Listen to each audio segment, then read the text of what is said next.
Hi everyone, hope you've had a lovely week, whether you've been in school or whether you've been learning from home. Now the story I'm going to read for you this week is called The Tear Thief and it's written by Carol Ann Duffy. Now this story has a really lovely collection of pictures, so make sure you have a nice look while I'm reading the story to you.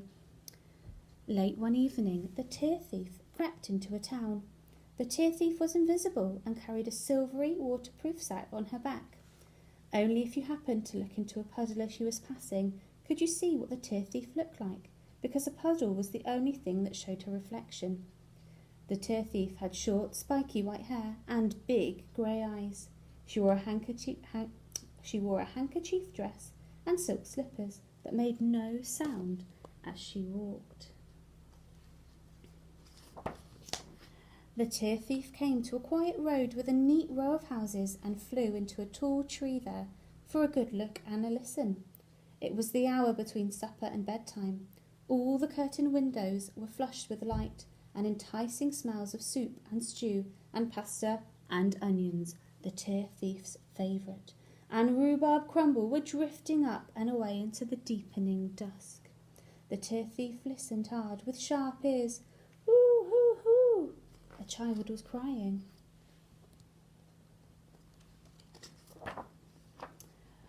The tear thief jumped lightly from the top of the tree onto the roof of the first house. She crept along the rooftops, silent as smoke, listening, until she heard the baby crying again. The crying was coming from number 17. Quick as a blink, the tear thief slid down the chimney into the attic and pressed her ear to the floorboard. Ooh, ooh, hoo, hoo! Down the stairs, sly as steam, sneaked the tear thief onto the landing and into the bathroom. A boy was sitting in the bath, crying his eyes out. His mother was kneeling by the side of the bathtub, holding a pink bottle of strawberry shampoo. The tear thief sat perched on the edge of the bath, watching excitedly and loosening the top of her sack. "I don't want to be shampooed," wailed the baby in the bubbles. "Stop this silly crying," said the boy's mother, "or the tear thief will hear you." The boy stopped crying and stared at his mother. A single plump tear dangled from the end of his nose like a pearl. The tear thief pounced. In one quick movement, she snatched the gleaming tear from the boy's nose and popped it into her sack. "Oh!" gasped the boy as his last tear seemed to disappear in thin air. "I told you," said his mother. "That was probably the tear thief." The boy and his mother started to laugh, but by now the tear thief had flown across the hall, out through the front door, and had shimmied halfway up a lamppost. She sat on the top, swinging her legs and listening. Wah, wah, wah! Through an open upstairs window at number 25 came the sound of a bad-tempered screaming and sobbing. The tear thief slipped down the lamppost and slithered up a drainpipe to get to the window. Her wide grey eyes stared in at a child's bedroom. A red-faced girl in a nightdress was jumping up and down, having a terrible tantrum and scattering tears all over the room like fistfuls of gravel. "I want chocolate! I want chocolate!" bawled the girl. The tear thief hopped into the room and began to steal the girl's tears. 5, 10, 15, 20, 25, 30. Into the silvery sack they went. 40, 50, 60, 70. The more tears the tear thief collected, the more tired the girl became, until eventually she sat down on the floor with her back against the wall and fell fast asleep. The tear thief slipped out of the window.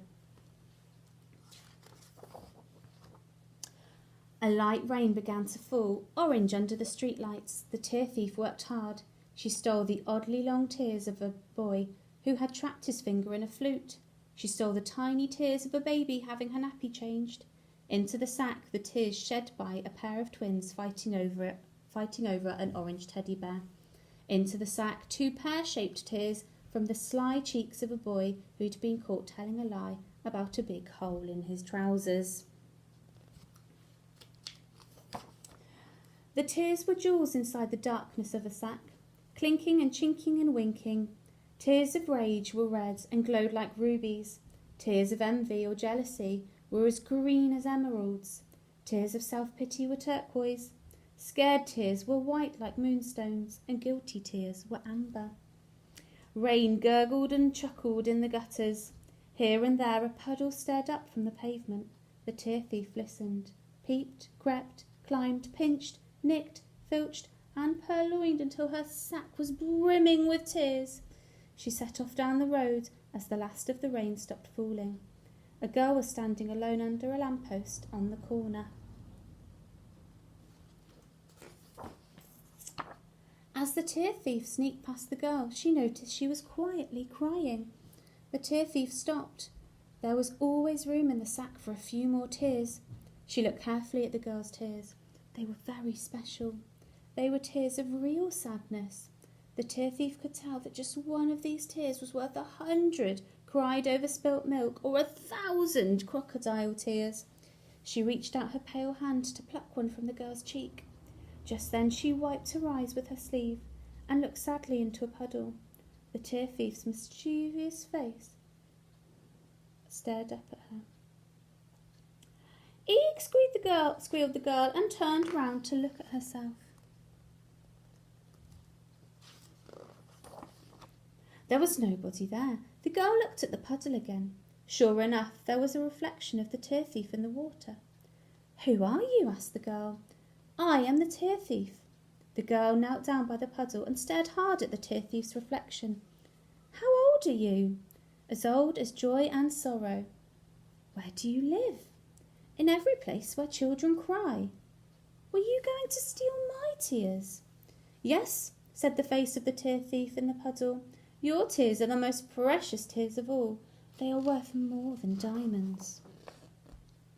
The girl stood up again. Her face was still wet with tears, like the leaves of the trees were with the rain. She gently wiped off one of her own tears with her fingertip and stared at it. She could see the reflection of the tear thief there as well. "But why are my tears so precious?" asked the girl. "I will tell you everything," said the tear thief, "if you give me your tears. Just close your eyes and listen." So the girl closed her eyes, and the tear thief gathered the tears from her eyelashes and cheeks as she whispered to her. "Each night, in the hour between supper and bedtime, I visit a different street, and I steal the tears of every child who cries. When my sack is full, I climb up to the moon, and I pour my sack of tears into the moon's light. The light of the moon is made from the tears of laughter, or pain, or anger, or boredom, from every kind of tear you can think of. But the most beautiful part of the moon's light comes from the tears of pure sadness, and that's what your tears are." "Yes," said the girl, "it's because I've lost my little dog." She opened her eyes as she said this and looked again in the puddle, but there was nobody there. She ran along the street to the next puddle and stared into it, then the next, and the next, and the next. But they were just ordinary puddles with nothing special in them at all. The girl ran around the corner, looking down at the puddles as she ran. Then she ran round another corner and another, searching in every puddle for one more glimpse of the tear thief. But it was no use. The tear thief was gone. "Woof!" The girl looked up. "Woof, woof!" A little black dog with a white chest was sitting under a tree at the end of the street. The girl called out her dog's name. "It's you," she said. "I found you." And so she had. Her lost dog was splashing towards her through the puddles. The girl was safely tucked up in bed, and the dog was safely curled up in his basket. The rain had stopped completely now, and all the puddles were shrinking. The night was calm and quiet. The girl always left her curtains open so that she could see the star she was born under if she opened her eyes. She opened them now. Outside her window, a full moon rose, huge and luminous. "Oh!" gasped the girl. She got out of bed and went to the window. It was the most beautiful moon she had ever seen in her whole young life. Light poured from it in 1,000,000 different moonbeams.